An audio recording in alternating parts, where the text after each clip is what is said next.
હમણાં એક નેનો વાળો જતો હતો ગામડે, એમાં સીમાડે નેનો બંધ પડી, બોનટ ખોલીને કંઈક ટક ટક ટક ટક કરતો હતો, એમાં રેન્જ રોવર વાળો નીકળો. એ તો આગળ વહી ગયો, પણ એ જોઈ ગયો ગાડી આની ખરાબ થઈ લાગે એટલે બ્રેક મારી અને ગાડી રિવર્સમાં લીધી.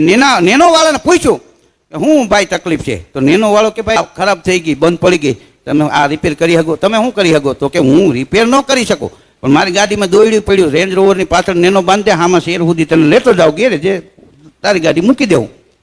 તો કે આની સ્પીડ 40ની જ હોય ને તમારે 280 આલે, પાછળ બાંધવામાં ન મેળ પડે. કે બાંધી દો, હું 30-32 જ હલાવીશ, અને તમને એમ લાગે કે મારી સ્પીડ વધી ગઈ છે, ડીમ ફૂલ મારજો, હું કંટ્રોલ રાખીશ. નેનો બાંધી રેન્જ રોવરની પાછળ 30-32 હા કે જતો હતો રેન્જ રોવર વાળો. એમાં મર્સિડીઝ વાળાએ સાઈડ કાપી, રેન્જ રોવર વાળાનો મગજ તપી ગયો કે એને મર્સિડીઝ છે તો આ હું ભાર ખટાડો, અને મગજ થઈ એમાં પાછળ નેનો બાંધી હતી, મગજમાંથી નીકળી ગયું, માર્યું લીવર.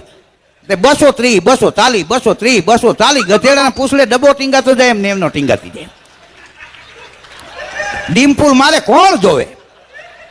હા, સિટીમાં ગાડી કરી ગઈ, બમ્પ ટપાઈ ગઈ, ટ્રાફિક પોલીસે મેન અધિકારીને ફોન કર્યો કે આગળ નાકાબંધી કરો સાહેબ. કે રેન્જ રોવર વાળો 260 સુધી જાય, તો કે એની સ્પીડ તો 280 સુધી હોય. પણ સાંભળો તો ખરા સાહેબ, રેન્જ રોવર વાળો 260 સુધી જાય છે ને, તોય નેનો વાળો પાછળથી સાઈડ કાપવાની કોશિશ કરે છે.